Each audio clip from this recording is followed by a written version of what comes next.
नमस्कार good morning everyone मो आर्या आज गुरुत्वपूर्ण खबर गुड़िक आपण मानक जनइबी न्यूज गुड़िक भल लगे निश्चित भाव गोटे लाइक करी चैनल को सब्सक्राइब करदे। तो चलतु आज गुरुत्वपूर्ण खबर गुड़िक उपर नजर पकाइबा।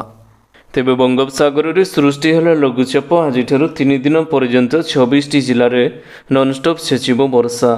तेबे राज्य में सक्रिय रही एक लघुचाप बंगोपसागर में सृष्टि होता लघुचाप प्रभाव में राज्यर विभिन्न स्थान में मेघुआ पाग सहित प्रबल अति प्रबल वर्षाटी लगी रही। विशेषकर पश्चिम और केन्द्रीय ओडिशा और उत्तर ओडिशार विभिन्न जिले में गतकाली स्थान स्थान प्रबल वर्षा होईछि। भुवनेश्वर आंचलिक पाणीपाग केन्द्रर पूर्वानुमान अनुजाई आसंता 3 दिन पर्यंत केतेक जिले में निर्धूम छेचिब वर्षा। आज मयूरभंज, केन्दुझर, सुंदरगढ़, देवगढ़, संबलपुर और झारसुगुड़ा जिले में काली केन्दुझर, सुंदरगढ़, देवगढ़, संबलपुर, झारसुगुड़ा और बरगढ़ जिले में निर्धूम छेचिब वर्षा। परवर्ती खबर यही दिन समस्त चाषी को मिल पीएम किसान योजनार 18तम किस्ती। तेज कृषक मानू एपर्यंत प्रधानमंत्री किसान सम्मान निधि योजनार 17तम किस्ती जारी करा जाइछि। कृषक मानू वर्तमान 18तम किस्तीर अपेक्षा रही। भारत सरकार आदेश लोक मानक अनेक योजना को एवं कार्यकारी करा जाइछि।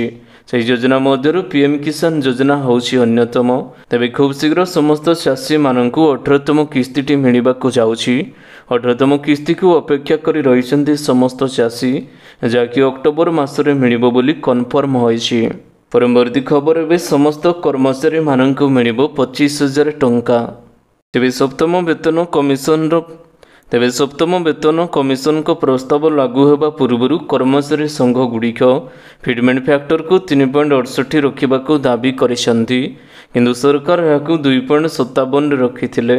फिटमेंट फैक्टर एक गुरुत्वपूर्ण संख्या, कारण यह उपयोग कर नुआ वर्धित दरमा और पेंशन टी हिसाब करा जाए।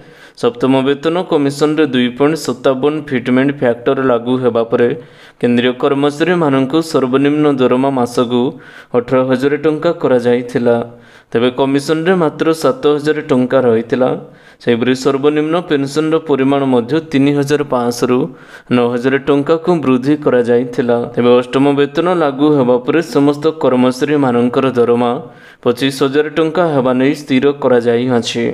परवर्ती खबर लक्ष लक्ष कर्मचारी मानक बड़ खबर, पुणी थे लागू होब पुराना पेंशन स्कीम। तेबे पुराना पेंशन स्कीम ओपीएस को नहीं एवं देशव्यापी जोर धरी चर्चा। अनेक राज्य में पुराना स्कीम लागू करने को प्रतिश्रुति देइछन्ति विरोधी दल। अन्यपटे जातीय स्तर में मध्य विरोधी दल पुराना पेंशन स्कीम को लागू करने को दाबी करिसेंति। पुराना पेंशन स्कीम लागू करने को केंद्र सरकार ऊपर चाप पड़ुवा बेले एने नीरव अछंती सरकार, किंतु कर्मचारी को अधिक पेंशन देवाई राष्ट्रीय पेंशन योजना बा एनपीएस अदल बदल करने को प्रस्तुत करिसेंति मोदी सरकार। जदि अदल बदल करा जाए तेबे खूब शीघ्र पुणी थे पुराना पेंशन नियमटी लागू होब बोली आशा करा जाउछि। परवर्ती खबर सुभद्रा टंका मिलवा नहीं आसिला बड़ खबर। तेबे खूब शीघ्र ओडिशा रे लागू होबाकू जाउछि सुभद्रा योजनार टंका। महिला मानक पई जुगान्तकारी योजना लागू करबा पई पूर्व राज्यर नुआ बीजेपी सरकार घोषणा कर सारिछन्ति। सुभद्रा योजना को नहीं बड़ घोषणा करिसेंति उपमुख्यमंत्री प्रभाती परिडा। से कहिसेंति सुभद्रा योजना पई बजेट रे 10,000 कोटी टंका व्ययबराद करा जाई अछि।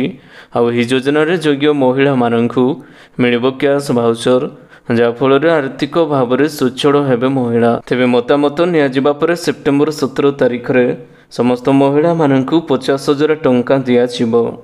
परवर्ती खबर उच्च शिक्षा मंत्री बड़ घोषणा, राज्यर समस्त युक्त 2 और युक्त 3 कॉलेज हेबो लगा। तेबे राज्य में बीजेपी सरकार प्रथम थर पर क्षमता को आसिबा परे मुख्यमंत्री मोहन चरण माझी नेतृत्व में राज्य सरकार नुआ नुआ पदक्षेप ग्रहण करुछन्ति। तेबे मध्य राज्य में सरकार तरफ आसी एक बड़ अपडेट। राज्यर समस्त कॉलेज रे युक्त 2 और युक्त 3 अलगा हेबो। मालकानगिरी रे आयोजित जिला स्तरीय स्वाधीनता दिवस अवसर में राज्य उच्च शिक्षा मंत्री सूर्यवंशी सूरज एने एक बड़ घोषणा करिसेंति। युक्त 2 और युक्त 3 कॉलेज अलगा हेबा नहीं पूर्व बीजेडी सरकार आगरू योजनाटी आरंभ करथिले। तेबे शिक्षा मंत्री सूर्यवंशी सूरज एने एक बड़ घोषणा करिसेंति।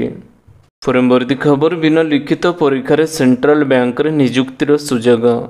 ତେବେ ବ୍ୟାଙ୍କରେ ଚାକିରି କରିବାକୁ ଇଚ୍ଛୁକ ଥିବା ପ୍ରାର୍ଥୀମାନଙ୍କ ପାଇଁ ଏବେ ବଡ଼ ଖୁସିର ଖବର ରହିଛି। Central bank of India CBI ଏହାର ଅଧ୍ୟାପକ ଏବଂ ଗାର୍ଡେନର ପଦବୀ ପାଇଁ ନିଯୁକ୍ତି ଘୋଷଣା କରାଯାଇଅଛି। ଇଚ୍ଛୁକ ପ୍ରାର୍ଥୀମାନେ ସେଣ୍ଟ୍ରାଲ ବ୍ୟାଙ୍କର ଅଫିସିଆଲ ୱେବସାଇଟ୍ centralbankofIndia.co.in ଯାଇ ଆବେଦନଟି କରିପାରିବେ। ଉପରୋକ୍ତ ପଦବୀ ପାଇଁ ଆବେଦନ କରିବାର ଶେଷ ତାରିଖଟି 23 ଅଗଷ୍ଟ ପର୍ଯ୍ୟନ୍ତ ରହିଛି।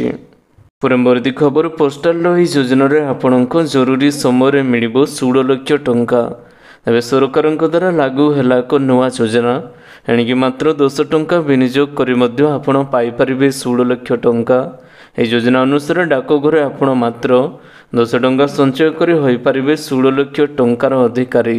ତେବେ ଛୋଟ ସଞ୍ଚୟ ଯୋଜନା ଅନୁସାରେ ତାହା ପୁଣି ମାତ୍ର 10 ଟଙ୍କା ବିନିଯୋଗରେ ପିଲାମାନଙ୍କ ଭବିଷ୍ୟତକୁ ଆଖି ଆଗରେ ରଖି ସରକାର ଏହି ଯୋଜନାଟି ଆରମ୍ଭ କରିଛନ୍ତି। ପରବର୍ତ୍ତୀ ଖବର ଓଡ଼ିଶାରେ ପ୍ରତିଷ୍ଠା ହେବ ଏକ ଜାହାଜ ପୁନଃଚକ୍ରଣ ପାର୍କ। ପରବର୍ତ୍ତୀ ଖବର ଶିଳ୍ପ ପାର୍କରେ ସୃଷ୍ଟି ହେବ 70,000 ନିଯୁକ୍ତି। ତେବେ ରାଜ୍ୟରେ ନୂଆ ସରକାର ଏକ ବଡ଼ ପଦକ୍ଷେପ ନେଇଛନ୍ତି।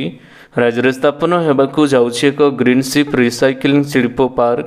ଏହି ଶିଳ୍ପ ପାର୍କ ସ୍ଥାପନ ହେଲେ ରାଜ୍ୟରେ 20,000 ପ୍ରତ୍ୟକ୍ଷ ନିଯୁକ୍ତି ଏବଂ 50,000 ପରୋକ୍ଷ ନିଯୁକ୍ତି ଏପରି ଭାବରେ ମୋଟ 70,000 ଟଙ୍କା ନିଯୁକ୍ତି ସୃଷ୍ଟି ହେବ।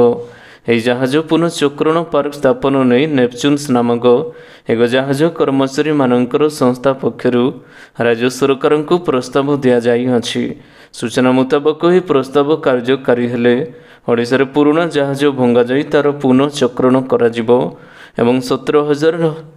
ଏବଂ 70,000 ନିଯୁକ୍ତି ମଧ୍ୟ ସୃଷ୍ଟି କରିବେ ମୋହନ ସରକାର। ପରବର୍ତ୍ତୀ ଖବର ରାକ୍ଷୀ ପୂର୍ଣ୍ଣିମାରେ ପ୍ରବଳ ବର୍ଷା, 6ଟି ଜିଲ୍ଲାକୁ ହାଇ ଆଲର୍ଟ କରାଗଲା ଜାରି। ତେବେ ରାଜ୍ୟରେ ସକ୍ରିୟ ଲଘୁଚାପ, ଉତ୍ତର ଓଡ଼ିଶାରେ ପ୍ରବଳ ବର୍ଷା। ଆସନ୍ତା 19 ତାରିଖ ପର୍ଯ୍ୟନ୍ତ ପ୍ରବଳ ବର୍ଷା ହେବା ନେଇ ପାଣିପାଗ କେନ୍ଦ୍ରର ସୂଚନାଟି ଜାରି ରହିଛି। ଆଜି ପାଇଁ 6ଟି ଜିଲ୍ଲାକୁ ୟେଲୋ ୱାର୍ଣ୍ଣିଂ। ସେପଟେ ରାଜ୍ୟରେ ବଜ୍ରାଘାତରେ 9 ଜଣଙ୍କର ମୃତ୍ୟୁ ହୋଇଛି। ରାଜ୍ୟରେ ସକ୍ରିୟ ରହିଛି ସଦୃଶ ଲଘୁଚାପ। ଅଧିକ ଘନୀଭୂତ ହୋଇ କାଲି ସୁଦ୍ଧା ଉତ୍ତର ପଶ୍ଚିମ ଦିଗକୁ ଗତି କରି ୱେଲମାର୍କର ଲୋ ପ୍ରେସରରେ ପରିଣତ ହେବ। ପ୍ରଭାବରେ ରାଜ୍ୟରେ ଆସନ୍ତା 4 ଦିନ ପର୍ଯ୍ୟନ୍ତ ପ୍ରବଳରୁ ଅତି ପ୍ରବଳ ବର୍ଷା ହେବାର ସମ୍ଭାବନା ଅଧିକ ରହିଛି। ଆସନ୍ତା 24 ଘଣ୍ଟାରେ ଅନେକ ଜିଲ୍ଲାରେ ହାଲୁକାରୁ ମଧ୍ୟମ ଧରଣର ବର୍ଷା ସହ କାଁ ଭାଁ ସ୍ଥାନରେ ପ୍ରବଳ ବର୍ଷା ହେବାର ସମ୍ଭାବନାଟି ରହିଛି। କେନ୍ଦୁଝର, ମୟୂରଭଞ୍ଜ, ନୂଆପଡ଼ା, ବଲାଙ୍ଗୀର, କଳାହାଣ୍ଡି, ରାୟଗଡ଼ା, ଗଜପତି, ଗଞ୍ଜାମ, କନ୍ଧମାଳରେ ପ୍ରବଳ ବର୍ଷା ହେବା ନେଇ ୟେଲୋ ୱାର୍ଣ୍ଣିଂଟି ଜାରି କରିଛି ପାଣିପାଗ କେନ୍ଦ୍ର। ପରବର୍ତ୍ତୀ ଖବର 1,40,000ରୁ ଅଧିକ ମିଳିବ ଦରମା। ତେବେ ଏହି ନିଯୁକ୍ତିର ଡ୍ରାଇଭ୍ ମାଧ୍ୟମରେ ମୋଟ 197ଟି ପୋଷ୍ଟ ପୂରଣ କରାଯିବ। ଆବେଦନଗୁଡ଼ିକ କେବଳ ଅନଲାଇନ୍ରେ କରାଯିବ, କାରଣ ଏହି ପ୍ରାର୍ଥୀଙ୍କୁ MP ଆପେକ୍ସ ବ୍ୟାଙ୍କର ଅଫିସିଆଲ ୱେବସାଇଟ୍ ଯିବାକୁ ପଡ଼ିବ। ଏହା କରିବା ପାଇଁ ଅଫିସିଆଲ ୱେବସାଇଟ୍ର ଠିକଣା ହେଉଛି apexbank.in। ସବିଶେଷ ତଥ୍ୟ ଏଠାରୁ ମଧ୍ୟ ଜାଣି ହେବ। ଅଗଷ୍ଟ 5 ତାରିଖରୁ ଆବେଦନଟି ଆରମ୍ଭ କରାଯାଇଛି। ଆବେଦନ କରିବାକୁ ଶିକ୍ଷାଗତ ଯୋଗ୍ୟତା ପୋଷ୍ଟ ଅନୁଯାୟୀ ଏବେ ଭିନ୍ନ ରହିଅଛି। ୱେବସାଇଟ୍ରୁ ବିବରଣୀଟି ସମ୍ପୂର୍ଣ୍ଣ ଭାବରେ ଯାଞ୍ଚ କରି ନିଅନ୍ତୁ। ପରବର୍ତ୍ତୀ ଖବର ଖୁବ୍ ଶୀଘ୍ର ଖାଲି ହେବ ରତ୍ନ ଭଣ୍ଡାର, ମିଳିଲା ସରକାରଙ୍କ ଅନୁମତି। ତେବେ ରତ୍ନ ଭଣ୍ଡାରରୁ ବାକ୍ସ ଆଲମିରା ସ୍ଥାନାନ୍ତର ପାଇଁ ସରକାର ଅନୁମତି ମିଳିସାରିଛି। ଖୁବ୍ ଶୀଘ୍ର ରତ୍ନ ଭଣ୍ଡାରର ମରାମତି ସାଙ୍ଗକୁ ଅଳଙ୍କାର ଗଣତି ମଣତି ପ୍ରକ୍ରିୟା ଆରମ୍ଭ କରାଯିବ। ରତ୍ନ ଭଣ୍ଡାରର ସ୍ଥିତି ଅନୁଧ୍ୟାନ ପାଇଁ GPRS ସର୍ଭେସ ଅତି ଆଧୁନିକ ବୈଷୟିକ ଜ୍ଞାନ କୌଶଳ ପ୍ରୟୋଗ କରାଯିବ ବୋଲି ଆଇନମନ୍ତ୍ରୀ ପୃଥ୍ୱୀରାଜ ହରିଚନ୍ଦନ କହିଛନ୍ତି। ଶ୍ରୀମନ୍ଦିର ଭକ୍ତଙ୍କ ଗହଳି ଏବଂ ଭିଡ଼ ନିୟନ୍ତ୍ରଣ ପାଇଁ ଲଗାଯିବ AI କ୍ୟାମେରା। ଏହାଦ୍ୱାରା ଦର୍ଶନ ବ୍ୟବସ୍ଥା ଶୃଙ୍ଖଳିତ ହେବ। ପୁରୀରେ ରଥ ସେବା ସମ୍ମାନ 2024 କାର୍ଯ୍ୟକ୍ରମରେ ଯୋଗଦେବା ଅବସରରେ ସୂଚନା ଦେଇଛନ୍ତି ଆଇନମନ୍ତ୍ରୀ ପୃଥ୍ୱୀରାଜ ହରିଚନ୍ଦନ। ପରବର୍ତ୍ତୀ ଖବର 10ମ ପାସ୍ ପିଲାମାନଙ୍କ ପାଇଁ ସୁପ୍ରିମକୋର୍ଟରେ ନିଯୁକ୍ତି। ତେବେ ଚାକିରି ସନ୍ଧାନରେ ରହିଥିବା ପ୍ରାର୍ଥୀମାନଙ୍କ ପାଇଁ ଆସିଛି ଏକ ବଡ଼ ଖବର। ଦେଶର ସର୍ବୋଚ୍ଚ ଅଦାଲତ ତରଫରୁ ଆସିଛି ନିଯୁକ୍ତିର ସୁଯୋଗ। ସବୁଠାରୁ ବଡ଼ କଥା ହେଉଛି 10ମ ପାସ୍ ପ୍ରାର୍ଥୀମାନେ ଏହି ପଦ ପାଇଁ ଆବେଦନଟି କରିପାରିବେ। ଏହା ସମସ୍ତ ଚାକିରି ଆଶାୟୀମାନଙ୍କ ପାଇଁ ନିଶ୍ଚିତ ଭାବରେ ଏକ ବଡ଼ ସୁଯୋଗ ରହିଛି। ସିଲେକ୍ଟ ହେବା ପରେ ଏହି ପଦର ପ୍ରାର୍ଥୀମାନଙ୍କୁ ମାସିକ 45,000 ଟଙ୍କାର ବେତନ ପ୍ରଦାନ କରାଯିବ। ଇଚ୍ଛୁକ ପ୍ରାର୍ଥୀମାନେ ତଳେ ଦିଆଯାଇଥିବା ନୋଟିଫିକେସନ୍ ଲିଙ୍କକୁ ଯାଇ ସବିଶେଷ ବିବରଣୀଟି ପାଇପାରିବେ।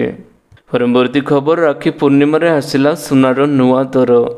तेज अगस्ट 18 देश में नुआ मूल्य 10 ग्राम प्रति 73,000 टंका रही अछि।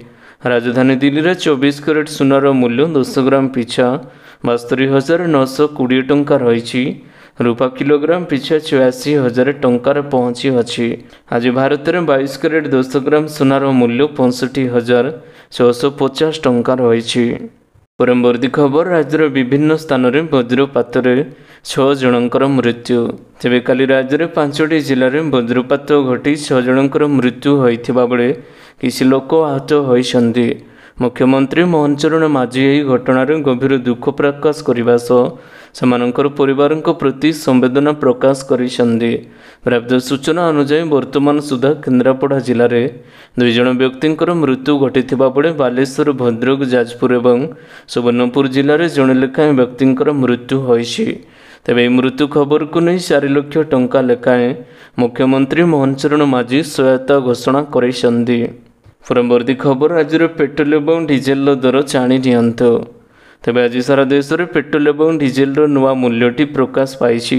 जातीय स्तर में इंधन मूल्य स्थिरता देखा मिली। ओडिशा रे आज पेट्रोल मूल्य 1 लिटर प्रति 101 टंका 34 पैसा रही। सेहीपरि डीजेल 1 लिटर प्रति मूल्य 92 टंका 91 पैसा रही। परवर्ती खबर आज गड़ब रैपिड रेल जानतु केते रहिबो भड़ा। तेबे दिल्ली एनसीआर लोक मानक एक बड़ उपहार मिली। रक्षाबंधन अवसर में 18 अगस्त द्विप्रहर 2टारे रैपिड रेल नाम भारतर ट्रेन गाजियाबाद मेरठ पर्यंत गड़ब बोली जमापड़ी। जातीय राजधानी क्षेत्र परिवहन निगमर ही सूचनाटी जारी रही। निगम कही मेरठर साउथ आरटीएस स्टेशन रविवार दिन यात्री एनसीआर मेरठ पर्यंत यात्रा करें एवं एथिरे वर्तमान 42 किलोमीटर यात्रा सुगम रहिबो। एनसीआरटीसी शनिवार दिन एक विवृत्ति में कही 82 किलोमीटर लंबा रिजनल रैपिड ट्रांजिट सिस्टम रे 42 किलोमीटर अंश रविवार द्विप्रहर 2टारू आरंभ हेबो। परवर्ती खबर भारतीय मसलार नाही क्वालिटी एफएसएसआई जांच रे फेल 474 सैंपल।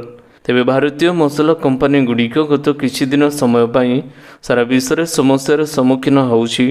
गोटे पर गोटे समस्त मसला कंपानी ठार उत्पाद गुड़िक कठोर परीक्षा दे करबाकू पड़ुछि।